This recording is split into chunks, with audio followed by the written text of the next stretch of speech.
Hi there, today I'm with Tim Greene, who is Director of Wide Format Technologies at InfoTrends. As usual, he'll be involved in collating and analysing the data from the annual Widthwise survey, which is currently being conducted among Image Reports readers as we speak. So in the run-up to those findings, I just want to ask him a little bit about the state of the wide format market from a worldwide perspective.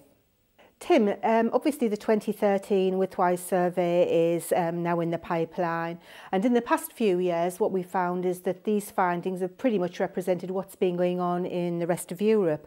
Do you think that's going to be any different this year? I think generally speaking, Leslie, that the UK, in a sense, I think of it as sort of a greenhouse for the worldwide wide format printing market. In a lot of ways, it sort of leads the market with technology suppliers, and you've got very intense competition in the country, and it's sort of a microcosm of the market as a whole. I think there's going to be some things, and there have been some things in North America, particularly where I'm located, that are starting to materialize, and I think that this might be the case here, and hopefully through the course of our Widthwise research we'll find that out. But I'm talking about specifically things about mergers and acquisitions among the print service providers. We're really starting to see sort of the big getting bigger, and taking advantage of the fact that they're big by getting, they have better buying power, so they can get better prices, and therefore they make better margins, right? So really, I'll call it sort of a re-centralization in a sense, and that hasn't been the case historically, I don't think, but it's something that we are seeing in North America, and something I probably would expect to see here as well. In January this year, InfoTrends published a new study which was all about transforming textile printing. Now, that report found that less than 1.5% of the $165 billion printed textile market was actually printed digitally at the moment. I know you think that's about to change. Can you perhaps give us a heads up on that? Sure. We think of it as what I'd call an adjacent market, right? Meaning it uses a lot of the same technology. There's a little bit of crossover, and I don't mean a little bit meaning the size of it is small, but I'm speaking specifically about soft signage, okay? PSPs, general graphics PSPs, they drive soft signage, and soft signage is textile, right? So that's where there's crossover. This transforming textile printing study was specifically not about the soft signage market. It's really about garments and decor products and industrial fabrics, okay? And that means you're really talking about a whole different set of customers and a whole different set of the types of companies who produce that application. So we really tried to gather worldwide insights, say what is going on, what's driving some of these changes, what's enabling some of these changes, and those are two different things, right? What makes it happen versus what allows it to happen. And I think from a technology standpoint, it's been the quantum leap in speed and quality, and hopefully in terms of running cost. Because some of these printers that were launched back in 2011, super high-speed printers that were launched at ITMA back in 2011, they're configured as open ink systems, which means typically that you would run a third-party ink, frequently would run a third-party ink, which has a lower running cost, which makes digital much more cost competitive with screen or gravure or however else they print it. And that's a critical issue, right? Because the economics of digital are challenging versus analog process. Can I just ask a quick question there? You mentioned about soft signage being a specific crossover for PSPs in the graphics sector, which is totally understandable. What about things like the decor market? Because I think there's probably a lot of PSPs out there that see that there is a potential crossover there. Not so much the garment sector, and the very high volume, bedding and the rest of it. But some of the bespoke decor. You're exactly right. I think decor is another crossover area, which may be very textile centric, but also could be, and frequently where they're using wall coverings, for example, it's like latex impregnated paper or things like that make it, stick to a wall and just like a wall covering. So there's, it's not just textile, but certainly decor products are a market that, there's a lot of investment. I know, for example, Hewlett Packard has identified that as one of their key target markets. So no question about it, that is an area. And in fact, that has been identified in some of our work with you guys, with the FESPA organization, and even back in North America with wide format imaging. We've seen decor products in one fashion or another identified as an area that companies are investing in. Staying with InfoTrends reports at the moment, I know that you're currently conducting a multi-study report on wide format printing, a critical element in the communications mix. Can you perhaps give us an early indication of what that's about? Sure. So the idea of this study is really it's a build on a study that we've done twice now called Who Buys Wide Format. And there's a couple of additional elements to this. And the Who Buys Wide Format study is I think real interesting. We've gotten great results from that, where we look at the types of companies that buy wide format graphics, and then also the titles of the people who buy it, and then what exactly do they demand in terms of volume and sizes and order frequency and fast turnaround. They're asking for all of these, and of course image quality, excellent image quality. So they're asking for all these things, and in many cases that buyer needs to understand what the limitations are, but in some cases that their demands are their demands, and that will implicate, that does have implications for what technologies are used. Therefore, it matters which vendor is making that technology, right? So there's a tremendous amount of dynamics going on from the buyer to the technology suppliers, and that study, I think, helps define sort of where that thing is going. But the build element of this study is, there's two pieces. One of it is, this study's called, instead of being called Who Buys Wide Format Part 3, this is wide format, a critical part of the communications mix. So there's two other elements of it. One of it is to really get into those vertical segments, whether it's retail or art entertainment or some other vertical segment. We're doing in-depth interviews with the people who are making those buy decisions, and really getting into, how are these decisions made? Do you have rules about this? Do you have to shop one vendor versus another? All those kinds of things. So people understand about what the challenges are for the buyer.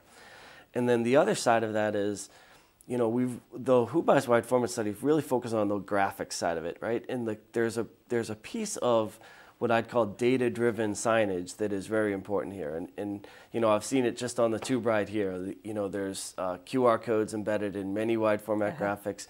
And that's just an example. Like, I don't know what the end result will be of, what the end vehicle will be. Maybe it's a QR code or a Microsoft tag or some other thing like that. But the idea of adding a level of measurability to signage and graphics is, I think, very attractive. And in fact, I know this is true because we went to, when we did our last Who Buys Wide Format study, we found that less than 20% of the buyers had ever tried something like a embedded tag or some interactive element. But of those who have done it, 90-something% of them said they would do it again.